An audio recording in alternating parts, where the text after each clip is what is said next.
How to use internet browser on PS5.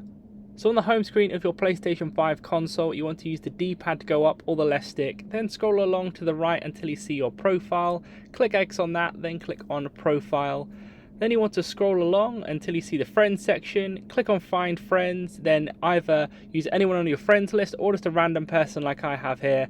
Then scroll along to click send message, then just type in bing.com specifically, then you'll be able to click on the link directly, then it's going to load up with the internet web browser here. Then you can just use Google as well if you want to directly use that. You can just type in google.com or google.co.uk or whatever place that you're from, and then you will be able to go ahead and type in whatever you want on the internet and use the web browser within this section here. You can also zoom in on this in the settings of your PlayStation 5, but once you've done that, you can go ahead and use Google, use the internet browser as you wish, and that's how it's done.